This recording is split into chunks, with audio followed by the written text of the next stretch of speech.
आध्यात्मिक जीत, इसका असल में मतलब क्या होता है, कभी सोचा है? आज हम इसी सवाल का जवाब ढूंढने वाले हैं रोमियो 16:20 पर आधारित एक बहुत ही शक्तिशाली उपदेश के जरिए। देखिए, ये सिर्फ कोई वादा नहीं है, बल्कि एक हकीकत है जिसे हम अपनी जिंदगी में उतार सकते हैं। तो चलिए मिलकर समझते हैं कि ये होगा कैसे। ये आयत देखिए, शांति का परमेश्वर शैतान को तुम्हारे पांव के नीचे शीघ्र कुचलेगा। सुनने में कितना पावरफुल लगता है ना? पर यह सिर्फ दिलासा देने के लिए नहीं है, ये एक पक्का वादा है। अब सवाल ये है कि इस वादे को अपनी जिंदगी का हिस्सा कैसे बनाया जाए, हमें करना क्या होगा। आज हम इसी के एक एक परत को खोलकर देखेंगे और जानेंगे कि ये आखिर मुमकिन कैसे है। तो इस पूरी बात को समझने के लिए हम 6 खास हिस्सों से होकर गुजरेंगे। सबसे पहले हम शैतान को कुचलने के इस वादे को ठीक से समझेंगे। फिर हम देखेंगे कि ओबीडियंस यानी आज्ञाकारिता पहला कदम क्यों है। इसके बाद बुद्धिमानी और भोलेपन के बीच का बैलेंस जानेंगे। फिर शांति और अधिकार की ताकत को पहचानेंगे। पांचवां, कुचलने का असली मतलब क्या है वो समझेंगे। और आखिर में हम ये देखेंगे कि जीत में जीना असल में होता कैसा है। तो चलिए शुरू करते हैं। इस जबरदस्त जीत की शुरुआत आखिर होती कहां से है? उपदेश के मुताबिक इसकी पूरी नींव, इसका फाउंडेशन एक बहुत ही सिंपल लेकिन बहुत ही गहरे प्रिंसिपल पर टिका है, और वो है परमेश्वर की आज्ञा का पालन करना। यहां पर ना एक बहुत ही कमाल की एनालॉजी दी गई है। एक विश्वासी की तुलना की गई है एक अच्छे सैनिक से। जरा सोचिए, एक सैनिक क्या करता है? वो अपने कमांडर का आदेश मानता है बिना सवाल किए, चाहे वो कितना ही मुश्किल क्यों ना हो, है ना? उसका एक ही मकसद होता है, अपने कमांडिंग ऑफिसर को खुश करना। ठीक इसी तरह एक विश्वासी को भी यीशु की आज्ञा माननी चाहिए, ये देखकर नहीं कि इसमें अपनी सुविधा है या आराम। अच्छा, तो आज्ञाकारिता तो हो गया पहला कदम, लेकिन इसके साथ साथ एक खास तरह का माइंडसेट भी अपनाना बहुत जरूरी है। और ये माइंडसेट, ये अच्छाई और बुराई को देखने का हमारा नजरिया ही पूरी तरह से बदल देता है। चलिए देखते हैं ये काम कैसे करता है।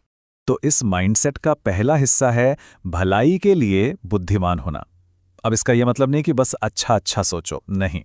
इसका मतलब है अपनी बुद्धि, अपनी समझ का इस्तेमाल करना एक्टिवली, अच्छे काम करने के लिए, परमेश्वर को खुश करने के लिए।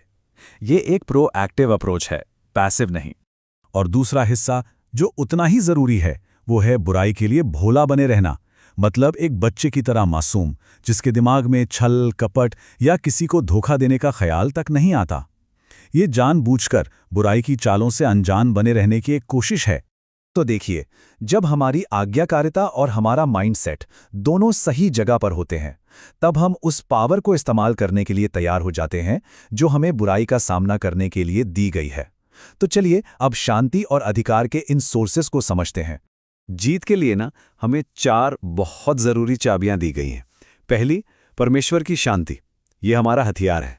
दूसरी, यीशु से मिला अधिकार, ये हमारी पोजीशन है। तीसरी, यीशु के नाम की शक्ति, ये हमारा शस्त्र है। और चौथी, चुने हुए होने की पहचान, ये हमारा कॉन्फिडेंस है। ये सब मिलकर हमें प्रैक्टिकली इनविंसिबल बना देते हैं। यहां एक बहुत गहरी बात छिपी है, शांति का परमेश्वर। इसका मतलब ये नहीं कि हमें बस चुपचाप बैठना है, नहीं, बल्कि ये कि शांति खुद एक हथियार है। स्पिरिचुअल बैटल के लिए एक शांत और फोकस्ड दिमाग सबसे ज्यादा जरूरी है। याद है दाऊद ने गोलियत को कैसे हराया था? गुस्से, नफरत से नहीं, बल्कि एकदम शांत मन से।